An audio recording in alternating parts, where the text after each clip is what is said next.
My name is Peter Kolesár. I work for Newlogy and Startup Awards. So we're happy to have a very special guest here, particularly Peter Vesterbacka.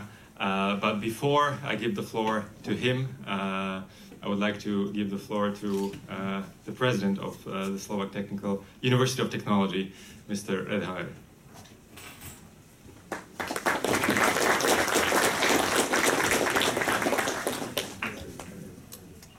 Ladies and gentlemen, I'm not sure whether I should speak English or Slovak, but anyway, today event is very special, so I would like to welcome all of you here in Slovak University of Technology premises, one of the modernest building in Slovakia, where the study programs run regularly. And today event, as I understand, is about branding. So the branding is STU. So please keep your and our relationship in warm temperature. And I think these moments are not for me. Not I am the important person, but our host, Peter Vesterbacka. We had a meeting just a few minutes ago. And we agree that we have really a lot of common thinking, and we can also start some coordination and cooperation in next month. So I hope we found also some way how to overcome some obstacles of Slovak policemen coming to students from abroad here. So hopefully it will work, and we can accept more students from abroad, and we can have a mixture. You know that there is a lot of startupists here in this valley. This is Mlynska Dolina. It's called valley, but it's on the hill, so it's some strange. But it's something what we call innovation. So hopefully we will have a better innovation than to have a valley on the hill. But welcome, and Slovak University of Technology, and please, the floor is yours.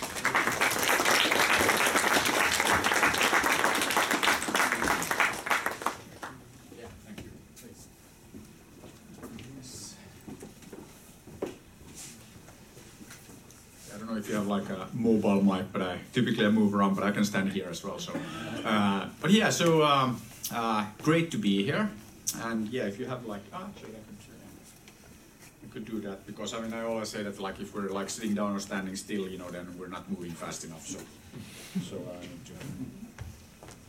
Okay. Yeah, seems to work. Very good, very good. Yes, so then I might get here because it's don't like hiding behind objects. Yeah, so I'm Peter, and I used to be the mighty eagle at ROVIO. So I saw the posters and all that, so it should say ex-ROVIO, because I'm now working on some bigger things. But thought I'll share with you, you know, a few kind of like stories from.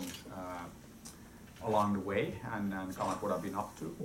But if we first start with kind of like ROVIO and Angry Birds, so one reason why it's great to be here is that if you look at the history of ROVIO and you look at the history of Angry Birds,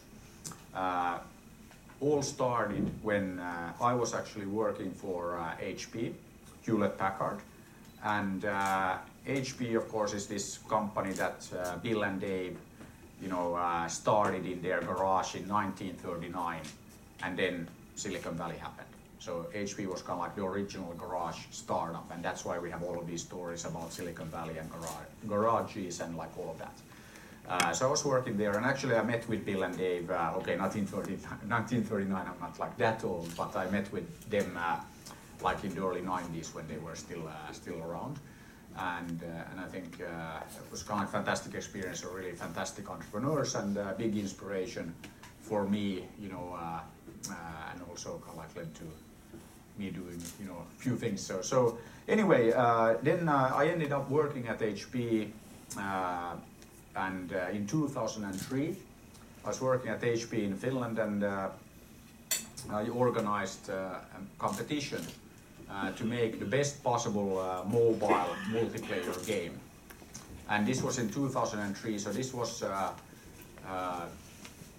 way before, you know, iPhone and Android and all of that. This was when our friends from Nokia were still making phones, and they had just come out with the first smartphones, you know. So it was kind of like interesting. But also, I mean, it's a good reminder that the world changes very fast. That back then, you know, they had almost 40% of the world market in phones, and now not so much. So you have to stay awake and keep moving. And that's also why I don't like sitting down.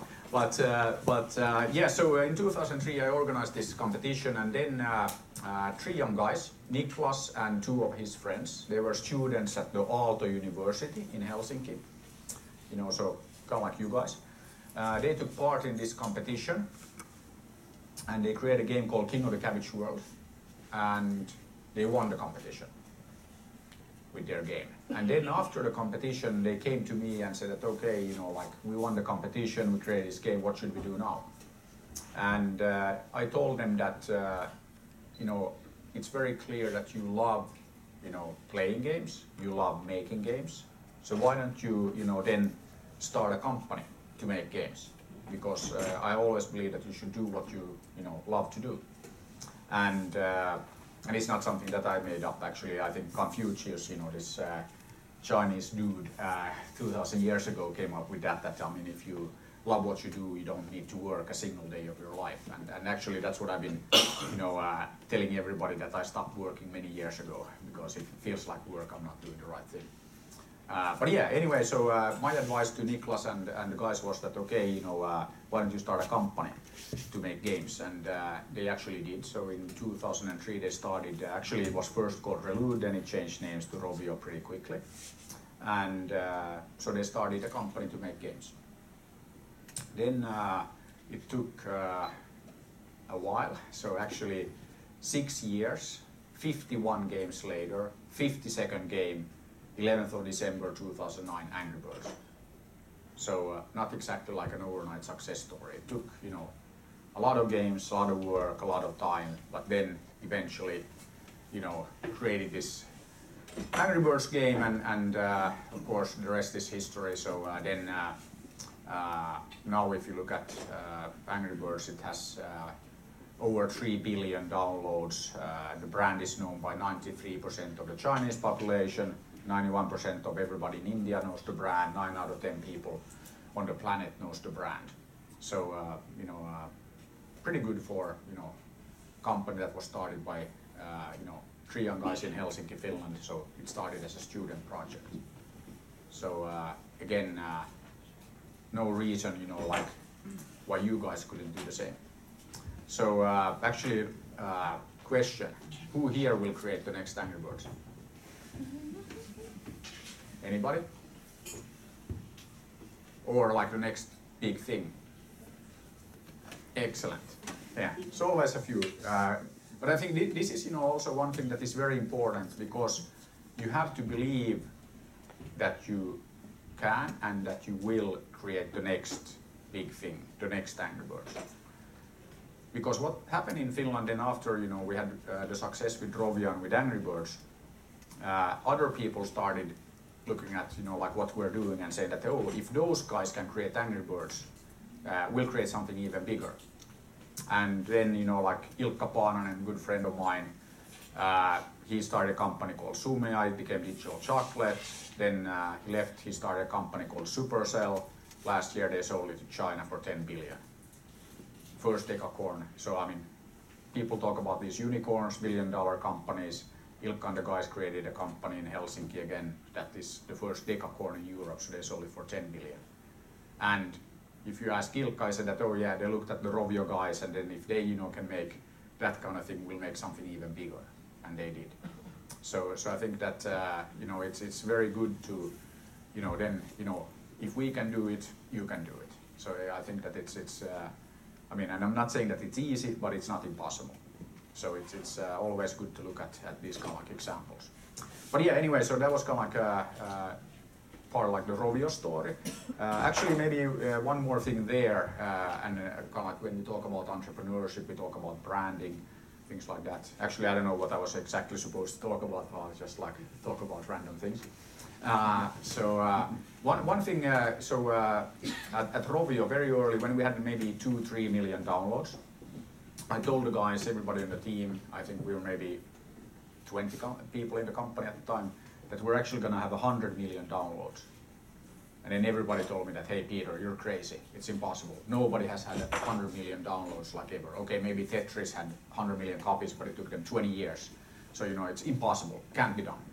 And then what happened was that the first 12 months, we got 50 million downloads. Then Christmas 2010 happened. Everybody got a new iPhone, Android, 25 million more copies. And then in March 2011, 100 million. 15 months and we got to the 100 million, which I thought was like actually super ambitious and like very difficult, but okay, obviously not impossible. But it was very interesting kind of like what happened after that, because everybody told me, you know, that okay, Peter, you're crazy, it's impossible, you can't do it. But then once we got to the 100 million, then, you know, everybody started taking that for granted. That of course, I mean, we created a new game, okay, what is the goal, 100 million, it was just like a small note on the slide, you know, that, you know, the ambition, 100 million, easy. So you kind of like get used to this, and then, you know, like, of course, 100 million is like a lot, but you kind of like get used to it, and then it's just like normal.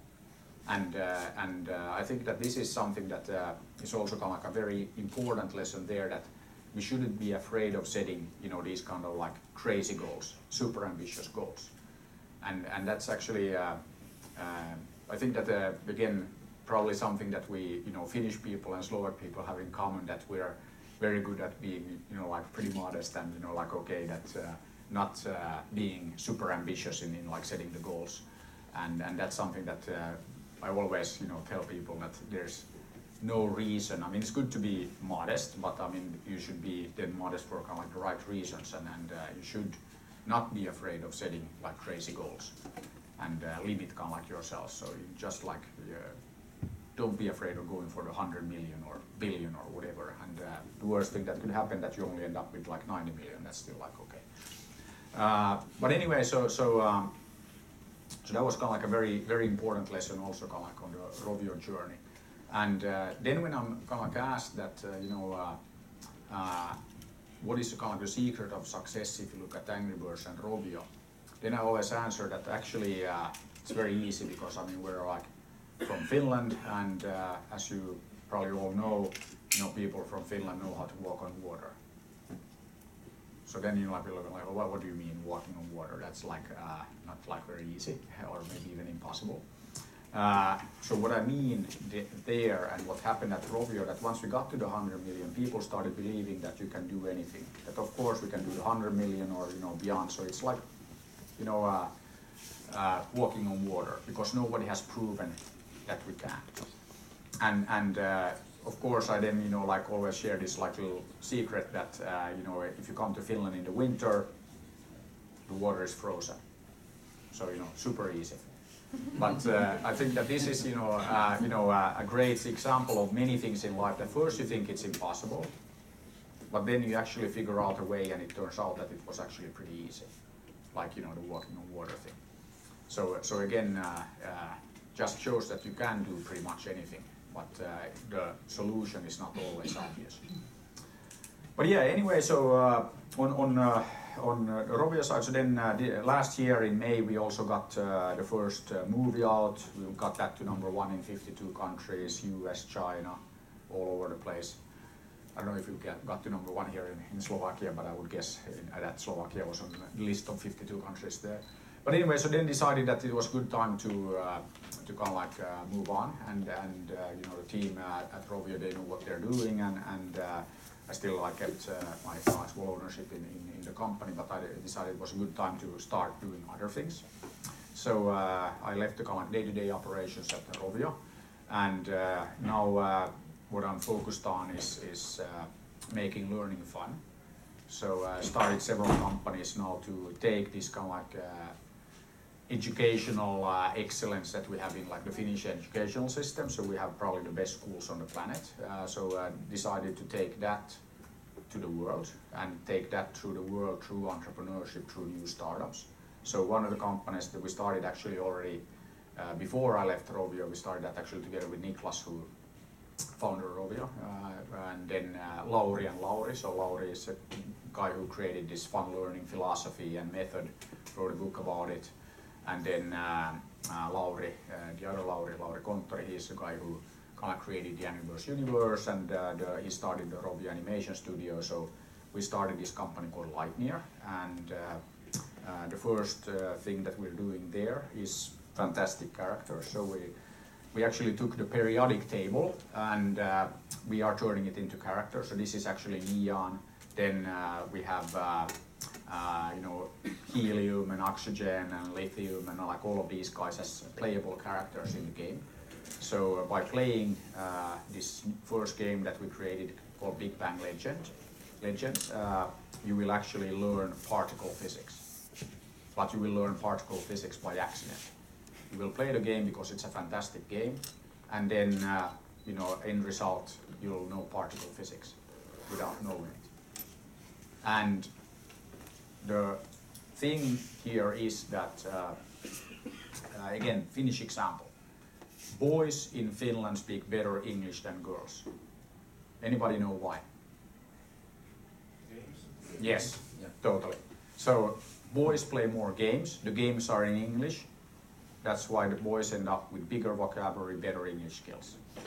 The girls beat boys in Finland in every other area, but in English we're like still doing okay.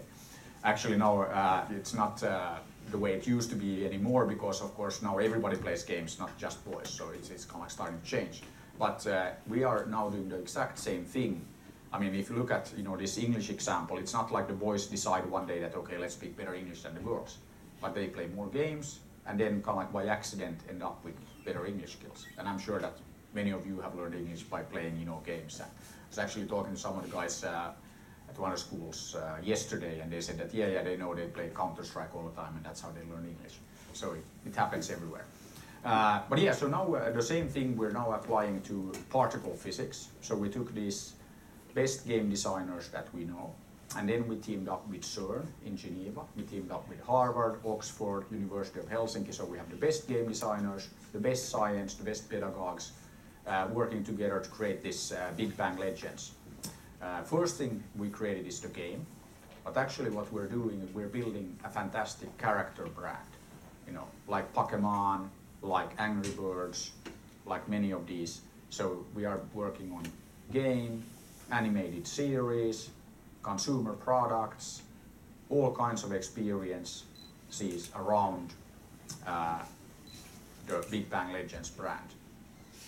And actually, as of this week, we also have Big Bang Legends socks, provided by like this great Slovakian company that we met here, like Funny Socks. So again, it's again taking the kind of like Pokemon Angry Birds model and applying it to learning. So we intend to transform education, transform learning globally. So we start with the Big Bang, and of course you know like the history, so it all started with the Big Bang, and we start with the atoms. So then we move on to molecules, so we'll get to chemistry, then we get to biology, and before you know it, a couple of years, you can play your way through education. It's pretty cool, and it works. Today and yesterday went to schools here. Today went to school, and we had a class of third grade students, so pretty young kids. We gave them the game. They played it for 15 minutes. And then after they played the game and they really enjoyed it, and you could see like the cheers they're getting like through the different levels and all that, then we asked them, and I'll ask you as well. So do you guys know how many quarks in a proton? Anybody know that? Cool, so you knew. All the kids in the class, and these are third grade kids, all of them knew that there are 3 quarks in a proton after playing the game 15 minutes. And then we asked, okay, what atoms do you know? Oxygen, helium, neon, lithium. By playing the game, young kids, 15 minutes. So that's what we're doing. And if you look at this, so it's of course the right thing to do, because I mean we want to make learning fun, and we all know like being through school and all of that it's not always like amazing. School actually tends to take like a lot of the creativity and the fun away from like learning, but there's no reason why learning shouldn't be fun. And we really think that we can do this to any subject, and that's actually okay. Starting with the Big Bang kind of like makes sense, but also if you ask most people, if they love physics, then like a lot of people, there are a few that love physics, but I think most of us probably because of school and everything don't necessarily like love physics. But then like, okay, do you love playing games? Oh yeah, of course. That's what we asked the kids, and they all said that they love playing games. But now like playing games to learn these kind of things and learning them by accident. So that's kind of like what we're up to in Lightyear. Then okay, besides being the right thing to do, if you look at education, guess what? Second biggest market after food. Food is the biggest, education is second biggest. $6.3 trillion. It's pretty big. Not billion, but trillion. So we're thinking that we could reduce the size of the market by making it more efficient. So okay, not just through Lightyear, but several companies working together in this area. We can reduce the market size to 3 trillion, so reduce it to less than half by making it more efficient. And then if we capture like 10% global market share, it's okay. 300 billion, it's a lot of money. So that's the plan. Over the next 10 years, that's what we plan to do. So that's why I'm super excited about like education, that it's fantastic to see people learning, but also yeah, it's a fantastic opportunity if you look at look at the number of numbers there, and the size of the business. So it's pretty interesting. But yeah, so that's one of the things that I'm up to. Then another thing, I've been working on like startups and entrepreneurship for like last 20 or so years, so quite a while. And how many here are actually thinking about starting a company once you graduate or even before?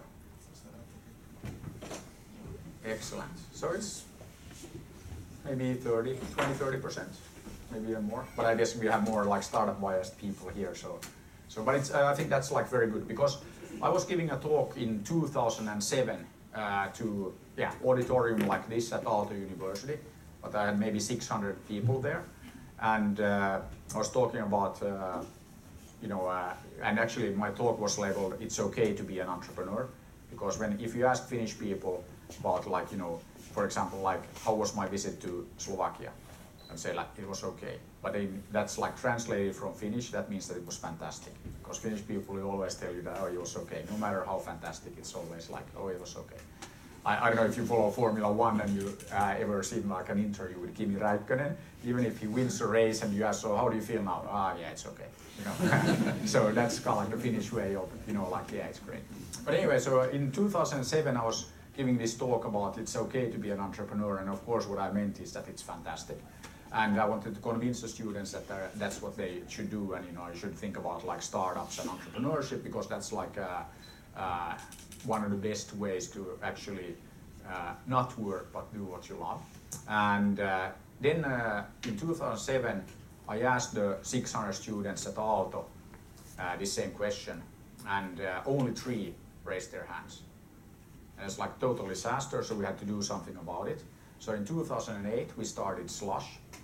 Slush is actually a startup entrepreneurship event in Helsinki every year in November. Actually, how many here have heard about Slush? Excellent, so it's few people. Okay, so now all of you soon will have heard about it. So with Slush, actually, so we started Slush to actually change the attitude towards entrepreneurship and startups in Finland and beyond. And the first year in 2008, so me together with some students and friends in Finland, so we started Slush. Maybe 300 people showed up for the first one, and we invited some of the more kind of well-known entrepreneurs and founders successful companies in Finland to share their experiences and explain why it's okay to be an entrepreneur. So I had Risto Siilasmaa, who started F-Secure. He's now the chairman of Nokia. We had Ilkka Paananen, who started Supercell, but at the time he was running Digital Chocolate. We had Monty Videnius, who started MySQL. Sampo Karjalainen, who started Habbo Hotel, or Sulake was the name of the company, but Habbo Hotel was the service. And just to share their experiences and give their best advice to the young people about why you should start a company and why it's cool to be an entrepreneur.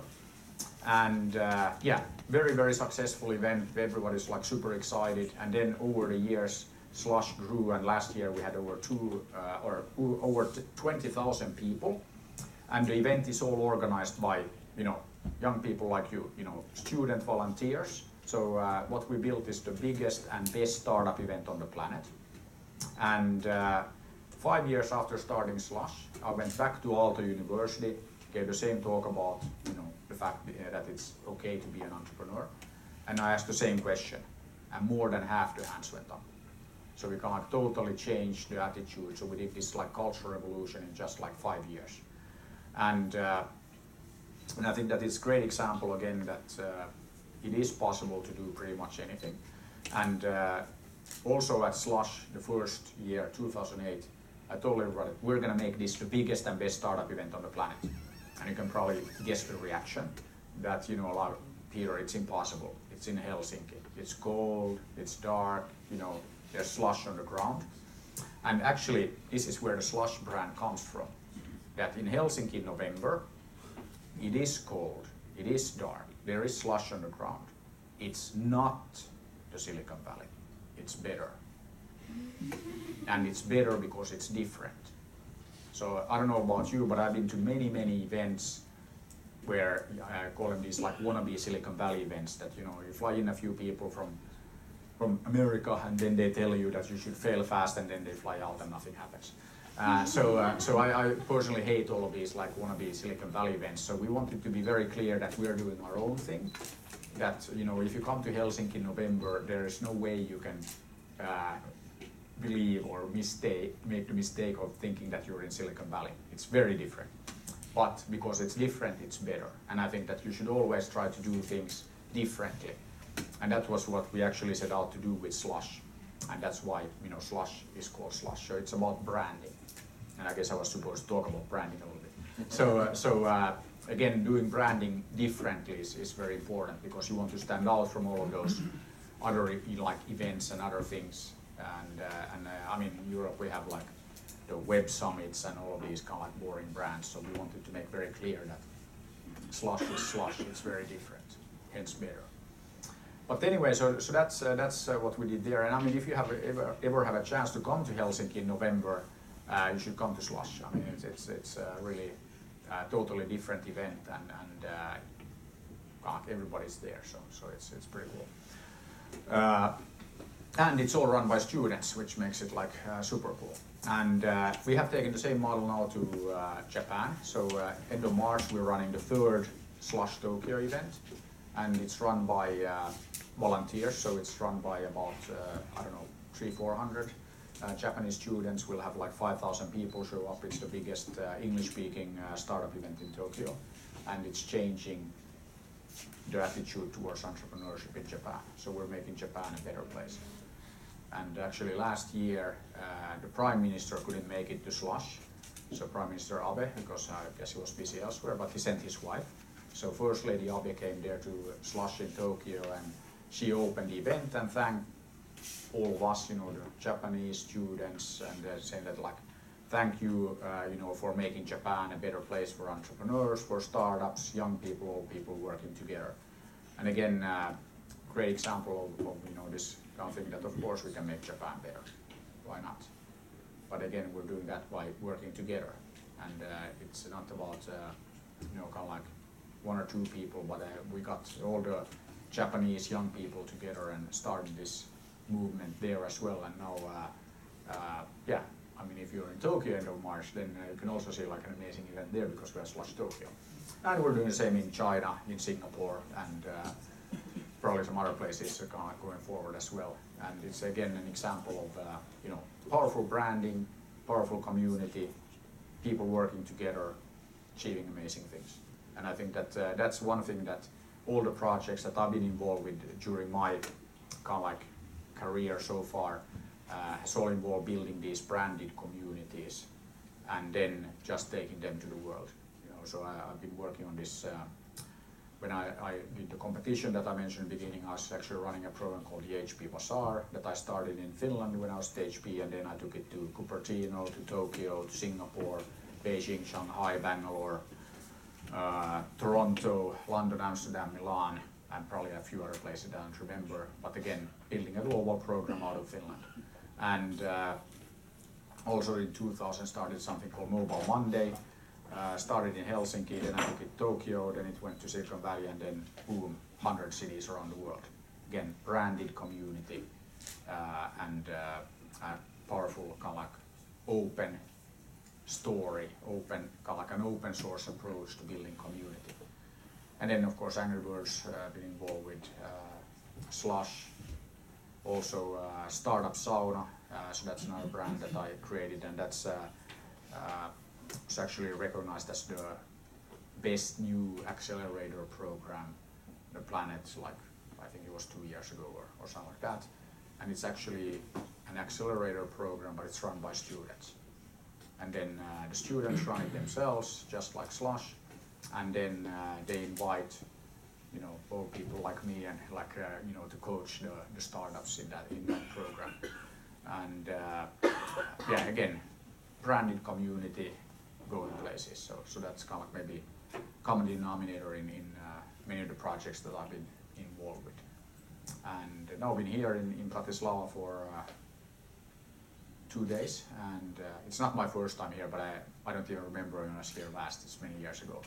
But it's really great to be back, and also what I learned a lot here. Okay, things that I should of course already have known, but I think is one thing that I learned that besides Finland and Slovakia being about the same size, 5 million people or so, and both nations like loving ice hockey and all of that, I also learned that we also have the same tendency to complain about the weather. That why would anybody like to move here because of the weather? And Finnish people will tell you the same, that like the weather.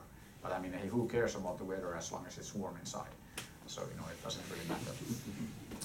But yeah, anyway, so I could talk for hours and hours. I'm not going to do that. I need to go to the airport, but actually love to open up for questions. So if you have any questions, don't be afraid to ask. Yeah, thank you.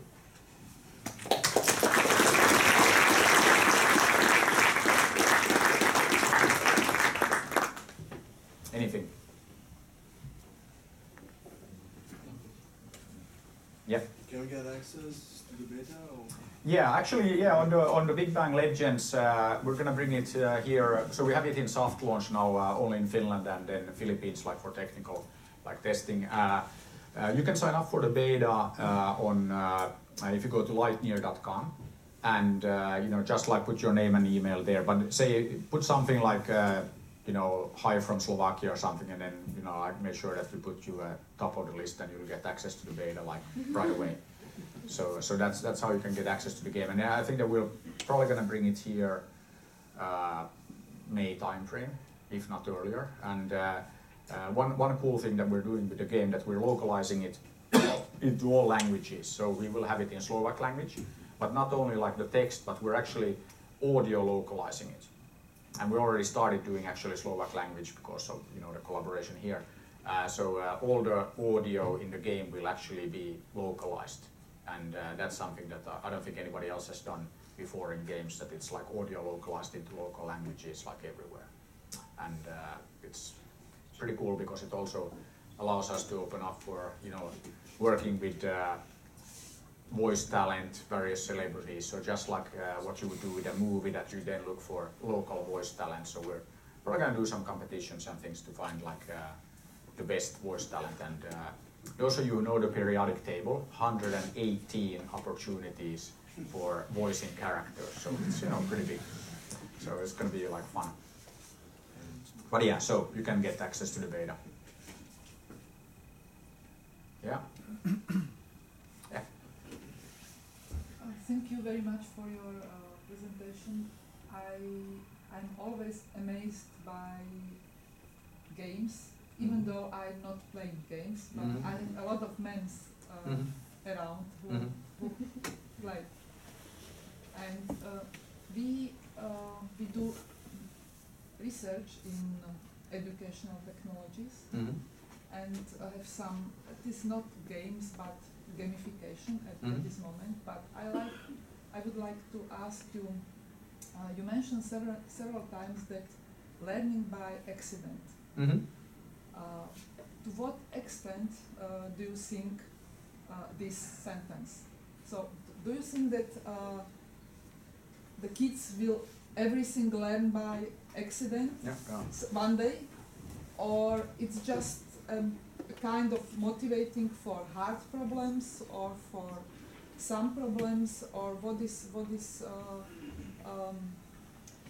your vision about it? How the school in, I don't know, 5 years, 3 years, 10 years will look like with your games? Yeah, I think that what we're doing is actually kind of like just going back to the way things used to be, and I think what I kind of mean there is that one example again from Finland, that when we have people moving to Finland from other countries, and people with young children, they put their children into daycare, into kindergarten in Finland, and many times the parents will then talk to the kindergarten people and say that you're not teaching the kids anything, they're not learning anything. But actually they are learning, because they're learning by playing. This is how humans learn. I mean, how do you learn to walk? It's not that somebody is telling you that, okay, you know, this is how you need. You learn kind of like by trying, you know, like you fall, try again, you fall, try again, and all of a sudden you kind of like you walk. So you kind of like, you do that, and it's a very natural way. And this is also, you know, like how humans learn. You learn by playing, you learn, you know, like how to interact with others. It's not, that you have to teach very young children all of these kind of like skills. And I think that also then if you look at kind of like this, that is also why I think we have the best early years education anywhere in the world, and also like the studies prove it, that I mean we have very good kind of like schools in general if you look at all basic education, but if you look at the early years, it's always ranked the best.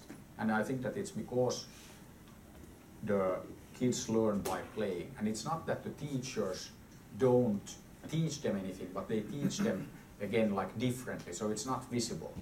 So you can like learn by, you know, playing, and just like I think it's very natural for all of us like humans to learn that way. And I personally hate when I go to, you know, I'm not gonna even name the country, but I went to a kindergarten where they had, you know, then they showed me that, oh, here is a class of 2-year-olds, and they were sitting like here, but like on the floor, like in a class-like setting. And then, you know, they already know English, and it's like, oh, do you know the word for this? And then they pointed, and then, you know, all the 2-year-olds repeated the word. And I said, yeah, you know, but you can teach, you know, these, birds to say things as well, you know, and so what's like the point? I mean, just teaching 2-year-olds to repeat words is, you know, like, really? It's like, I think it's super bad. And you know, you shouldn't kind of like, that's not like learning, and it's not like good for your development anyway. But then you get to this, that will you learn everything by accident? I don't think that that's really the case, but I think that there are many things that, and again, like if you look at games, so when we talk about like fun learning and like making learning fun, when you look at people who are playing any game, they kind of like get into the game, they're really engaged. But then they're not always like smiling, and they're like, you know, like it's not like that you're, you know, maybe you don't describe it as fun, but it's like engagement. Mm-hmm. You're like really, you know, really focused, and you know, like if you play like you mentioned Counter-Strike or something like that, I mean, you have to be very focused, you know, otherwise you're like dead. And I think that that this kind of thing, of course, when you're really like into something and you're passionate about something, of course you learn better. So I think that again there are ways that you can do that for pretty much any subject. And I think that if you look at, and now maybe talking more about basic education, there's a lot of, you know, if you look at school, I mean, it has been perfected for this like industrial age, you know, that we train many people, kind of like standardized products, and then they go and work in factories. I mean, just to exaggerate, like, but it's not, you know, not necessarily like the way education is to work now. I mean, we need to have different skills, and I think that we need to develop the talent like differently. So again, this kind of traditional like classroom setting and all of that, it has been the same for like hundreds of years, and I think that we can do better. So again, I personally believe that we can make most of the learning much more engaging, and sometimes when we're doing it right, we can also make it like much more fun. And a lot of the learning can be kind of like this kind of stealth learning that you kind of just learn and you don't even realize. And I think a great example, you know, today we asked the kids in class that, okay, that, you know, do you play Pokemon? And then we asked, okay, how many Pokemons do you know? And of course the kids, they all knew many Pokemons, and they knew the, you know, is it a fire or water or whatever Pokemon, and they know that, okay, the CP of this, you know, and I found, you know, and they know many of these. And then we kind of like asked them, so how do you know? And of course they know because they play the game. So they learn about the Pokemon by playing the game. So the whole thing there, then they said, hey, you should stop playing Pokemon because you're learning. Because they, you know, like also they're not like that, you know, they don't love learning. But then, okay, you love playing Pokemon, you love learning about Pokemon. So now our thinking here is that, okay, we make a game that is a fantastic game, and then without kind of like telling you, but you're learning about, you know, okay, 3 quarks in a proton. Took 15 minutes and they learned that. But they didn't like play the game to learn, but they all knew it, they learned by playing. And they also learned the name of the atoms, just like they learned the Pokemon.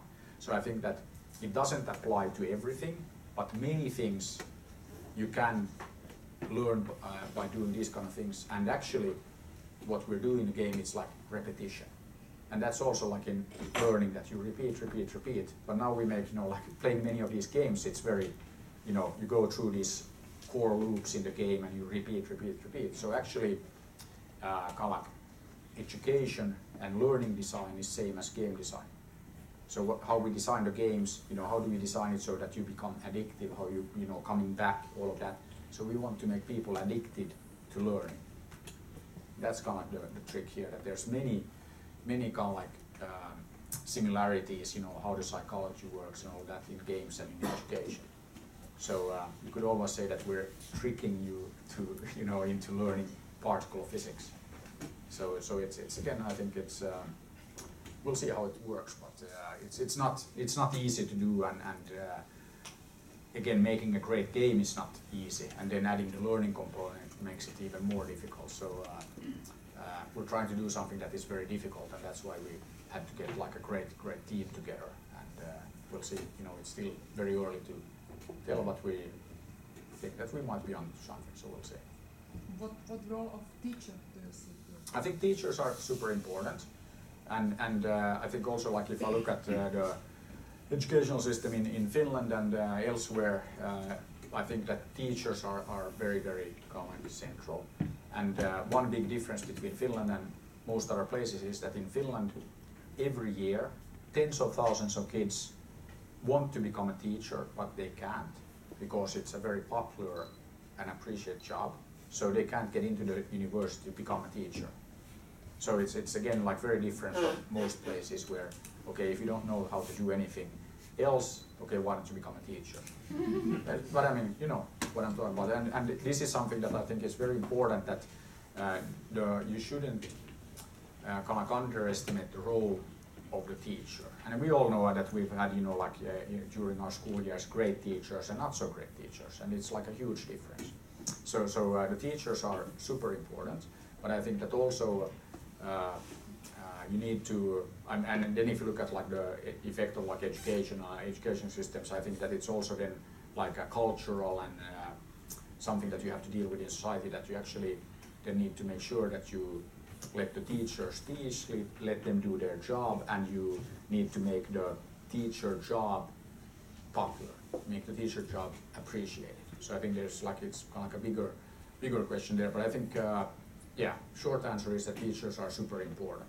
But then the role of the teacher will also change going forward, that the teachers need to be more like coaches, you know, like in an ice hockey team or something like that, that it's not that the teacher needs to, you know, like or the coach scores all the goals. I mean, the players, you know, play the game and score the goals, but you need to kind of be there to coach and explain and, you know, like direct people in the right direction.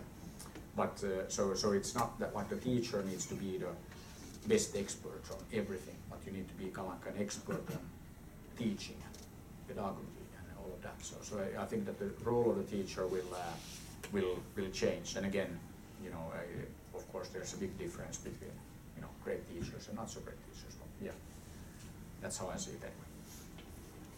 Yes. I'd just like to ask that you've mentioned some of these game mechanics that you've applied on the smaller projects. Well, smaller. They were great when it comes to the effect, but small as in effect of the size. Yes. As for example, the Angry Birds.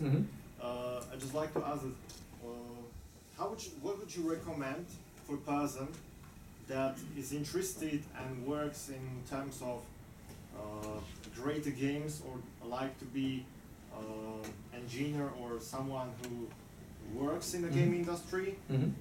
Let's say as the neighbors, the Czech Republic, they have the Warhorse Studios, the game Kingdom Come Deliverance, and they also started with Mafia, and it was a great game, and it's just super difficult to get those people to one group to work, because I had a friend in my high school, and we started the game, and we made it. We also were on a competition here in this school, Junior Internet it was called, and we made it public. People who played it say that it was okay, well, fine, but it's very difficult to get the attention and all of these things. What would you recommend for a person who's looking to find a job, let's say, in this industry, and how to make his game popular? I don't know. Yeah, it's like not an easy question, but I think that where to start? Let's say that of course already started doing kind of like the right thing there, that, you know, like making games. That's how you learn how to make games. And also I used to kind of like ROVIO example that, okay, 51 games, then Angry Birds was the 52nd. So it's not most of the time the first game that you make, unless you're like super lucky, you know, will not be like a hit game. I mean, of course, it's a little bit like buying a lottery ticket. If you buy one ticket, okay, maybe you don't win like the big prize like right away.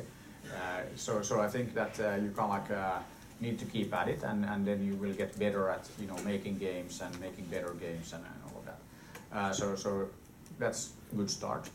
Then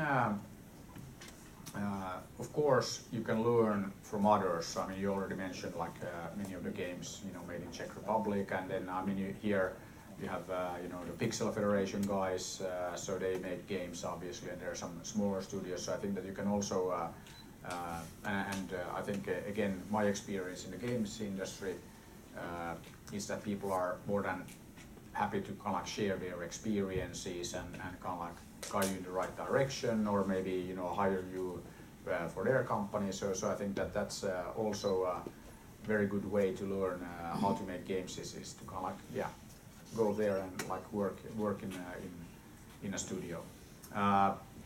Then I think that there's also room for more kind of like formal education in games. So I mean, in Finland we now start to have more education around how to make games, like at the universities, at the polytechnics. So there's more and more of that, and I think that's a good thing, because you learn kind of like some of the basics kind of like already in school. So that's something that is very good. But the games industry in Finland, for example, that started really by like grassroots people getting together, writing these kind of like little demos and things for, you know, back in the Commodore 64, Amiga and those kind of times. So that's where it actually all started, so it wasn't like through any kind of formal education. But I think that maybe short answer is to kind of like, you know, learning by doing. And then another thing, I always say that if you're serious about making games, you need to be serious about marketing. And what I mean by that is that if you make the best game in the world and nobody knows about it, who cares? And I think that this is, but it's not only like in games, I mean it's in any business, anything that you do, that there are very few things, very few products, very few services that are so good that they can like sell themselves. And I think that that is something that it's at least half the battle is kind of like the marketing and the branding and getting the game out there. And I would say that in the current market with you know, free-to-play models and all of that,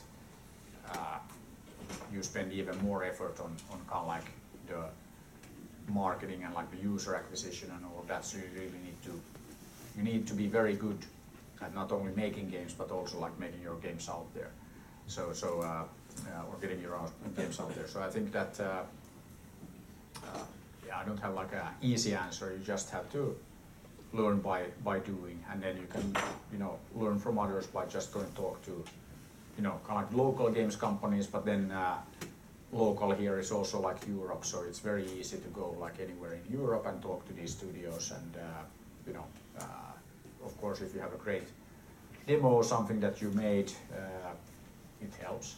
But I think it's like getting any job that you just need to kind of like keep at it and knock on many doors, and then you know, somebody will hire you. Or then if they don't, then you start your own. So you know, that's of course even better.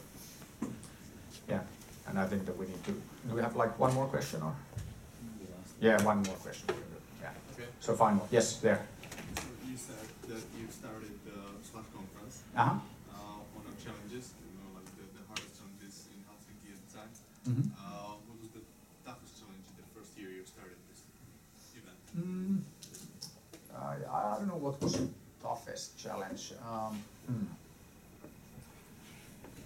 I mean, there are many kind of like small ones, but it's like such a long time ago that I don't even remember like what would have been like the toughest. I think that we actually didn't have any kind of like major like challenge, but of course, like when we decided to do it, we had no money, so then I kind of like took personal risk and kind of like rented the space, and then just like you know, thought that okay, sure, I'll find the sponsors to kind of like cover the rent and all that, and we did. So we kind of like didn't lose any money on that. But I think that was kind of like biggest challenge was maybe just like deciding and kind of like setting a date and kind of like getting it done. And what I love about events is that once you set the date and you know like start talking about it, there's no way back. You have to kind of like execute and make it happen. So events are great for making stuff happen. So it's but yeah, no major kind of like challenge.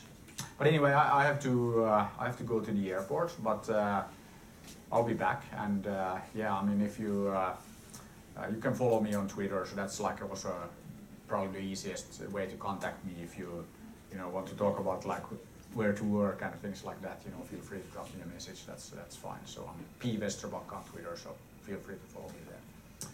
But yeah, it's great, and now I have to run. So thank you.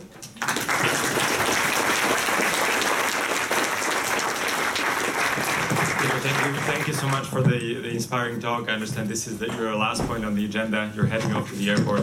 So thank you very much for spending the time. Thank you, Mr. Rector. Thank you, Mrs. Dean, for hosting us at this amazing school. Have a safe flight, and see you all soon.